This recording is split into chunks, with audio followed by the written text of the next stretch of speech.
Hello everyone, this is Tactical Lich here and welcome to another Total War Warhammer 2 online multiplayer replay. So today we'll be bringing a little bit of a magic missile spam build. Thanks to Hannon from Torrent's Discord.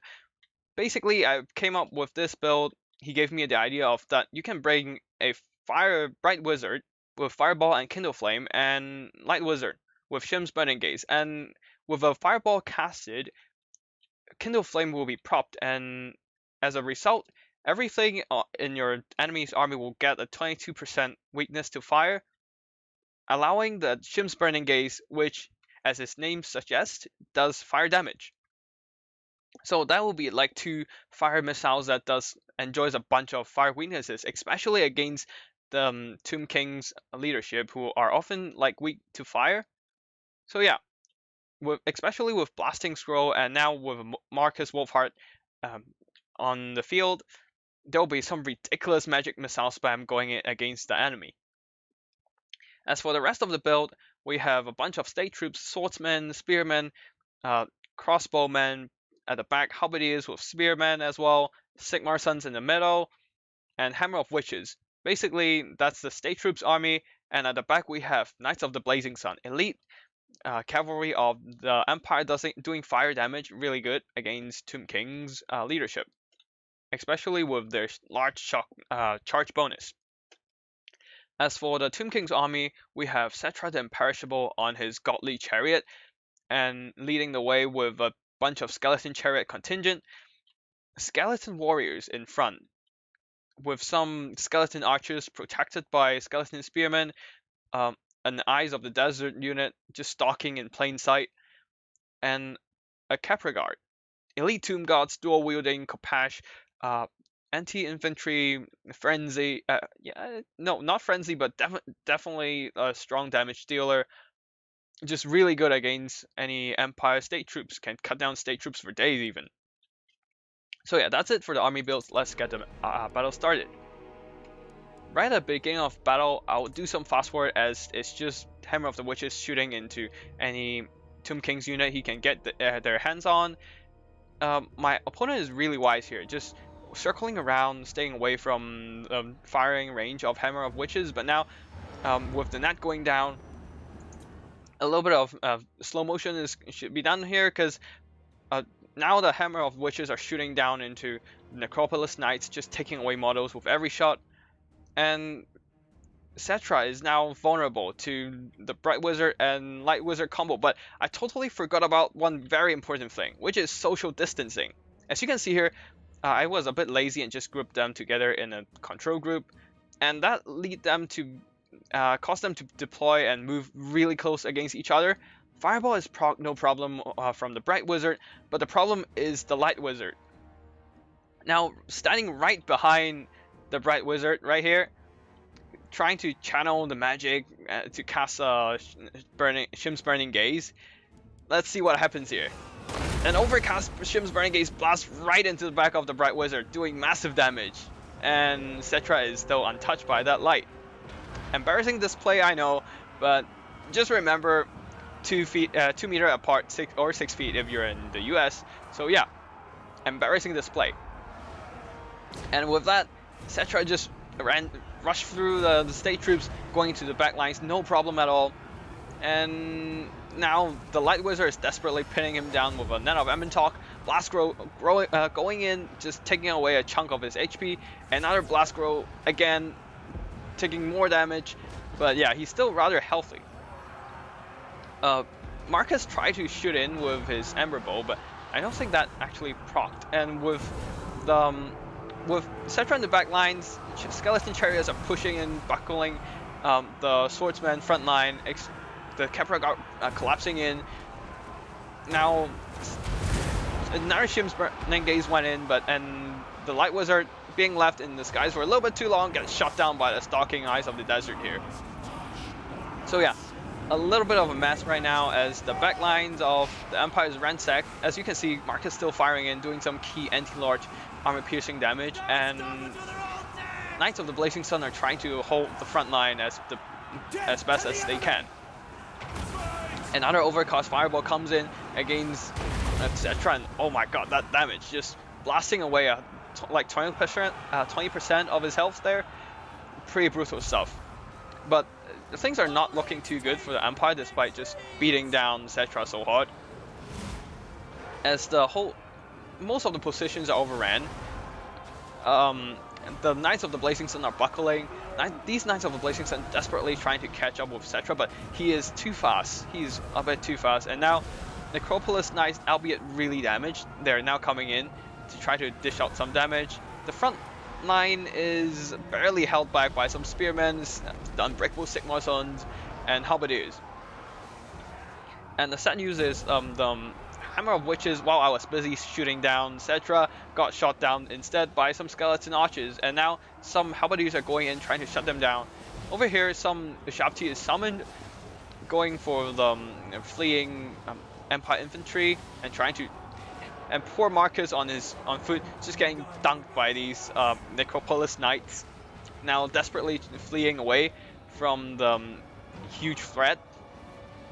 And yeah, things are looking a bit messy right now. Cetra is still running around, trying to run down units wherever he can. Mistake on leaving these Knights of the Blazing Sun. He just came back from the border, and yeah. But at least Marcus Wolfheart is not able to shoot right now, just getting thrown all over the place by some Necropolis Knights. Although he does shoot back quite a bit, so with every shot, one Necropolis Knights go down. While, yeah, Marcus just fleeing, shooting in wherever he can, proccing that bowl, try to shoot down, doing some massive damage on Cetra. And yeah, in the front line, some halberds. Oh, yep, the Emberwood bow just clipped Cetra right there and took out a chunk of his health. And that anti-large missile just continuously firing in, trying to shut him down.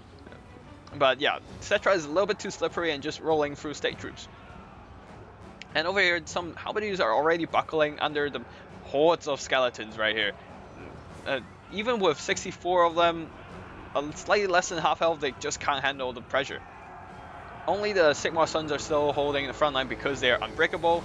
And over here, Necropolis Knights finally getting whittled down by Marcus' fire. But the problem is the Eyes of the Desert are still really healthy. Their missiles are still available, so they can shoot into some pretty unhealthy Empire units. And yeah, shooting into backs of these Knights of the Blazing Sun definitely netting them a lot of value. But of course, that leaves them vulnerable to Marcus Wolfheart. So they're getting shot in the back and getting their models picked off one or two. And right here, the Bright Wizard squeezing out his last of his mana and HP, taking that overcast damage and just roasting the skeleton front line, doing some pretty hefty damage against them actually. So maybe he earned back his worth, who knows. But yeah, right now he's broken, so no more magic on the table, only Marcus is at his anti-large shot. And yeah, the Eyes of the Desert are actually shooting in, trying to shut him down, but it's not, his model is just too small for the shots to connect. Over the far side, skeleton chariots are rolling through these spearmen, but with the Knights of the Blazing Sun catching up, they're not going to be long for this world. And yeah, now only Cetra is like so far away, rolling down fleeing Empire units. Skeletons are pushing in, trying to shut down the last of the Empire state troops in the middle.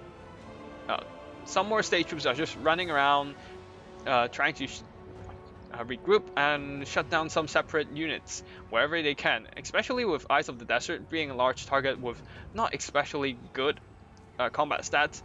The state troops can do some pretty decent damage on these guys, dragging them down with numbers. But over here, crossbowmen are just shooting into, getting 150 kills. 149 kills, just pretty amazing stuff considering they're just crossbowmen. Just shooting and afraid, shutting down skeleton warriors and Kepra god alike. And now Army Losses is hit. I think not exactly hit yet, but everything is wavering at this point. And yeah, shooting down a bunch of units. And Army Losses is probably hit now as Cetra just blows up as he charged right into the crossbowmen. And yeah, that basically spells the end of the Tomb King's army.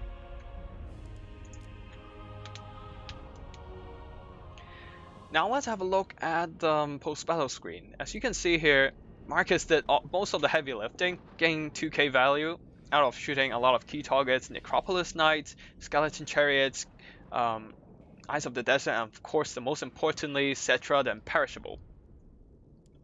Just really solid anti-large sniping power right there. Bright Wizard did pretty well actually, with the Fireball, that Blast Scroll, and also the Burning Head. Did some pretty hefty damage on Cetra as well, and burning through those skeletons and certainly helped breaking them. Light Wizard, embarrassing display. Just, I swear that most of that 800 something damage value is from hitting Bright Wizard from the back. So remember guys, social distancing, 2 meters apart or 6 feet if you're using Imperial system. So yeah, the rest of the build, State Troops being State Troops, these swordsmen actually earned their worth here, getting quite a bit of kills on skeletons and whatnot. Halberdiers definitely held the line right there, really crucial stuff. Pretty solid unit. I think this one was the one holding back a hordes and hordes of skeletons in the middle, who got sadly surrounded and divided and finished off, so there's that. As for the rest of the army, Sigmarsson's so crucial in holding the middle line. Like, there's so many times the unbreakable trait really saved my army from buckling entirely because these guys held the line. These crossbowmen did an amazing job at shooting everything. So definitely one of the MVPs of the game. This crossbowman, not so much, but definitely paid for itself. And I totally mismicro these Knights of the Blazing Sun, not using them to their full potential, so they only got like a few hundred damage. Not anything amazing. Hammer of Witches, their damage dealt is barely below its value, but yeah, still solid work. Did some pretty good HP damage on, and kill some units on the Necropolis Knights, all things considered. For the Tomb Kings, Cetra got sniped hard by magic missiles. So there you go. Cetra the Imperishable is vulnerable to magic missiles, especially the fire ones. So just keep blasting him with those, and it should work fine. For the Skeleton Warriors, they are Skeleton Warriors, so not much is expected from these guys. Kepragard, cutting down State Troops for days, as I said, getting 144 kills, pretty solid. Skeleton Archers, these ones did pretty decently, shooting down a lot of different targets. I'm not quite sure what they were shooting at other than the Hammer of Witches, but there's that. Skeleton Chariots, this one rolled through and a bunch of units in the middle and then running down routing units, earned some value I think. This one not quite, getting shut down early I assume. MVP of the Tomb King's army, Eyes of the Desert, Sepulchral Stalkers Regiment of Renown, shooting down a bunch of wizards that I left and forgot in the middle of the sky. Also shooting down knights, most important function of these guys actually. Armor piercing missiles with poison, totally lethal on my on my precious cavalry. Necropolis Knights not quite recovering their value there as they got shut down by missiles early. So yeah, that wraps up today's video. I hope you enjoyed it, and if you do, hit the like and subscribe button. I'll be regularly uploading Total War Warhammer 2 online multiplayer content, so make sure to subscribe and keep yourself up to date on the latest content. I hope you liked the video. Thank you for watching, and I'll see you in the next one. Tactical Edge signing out.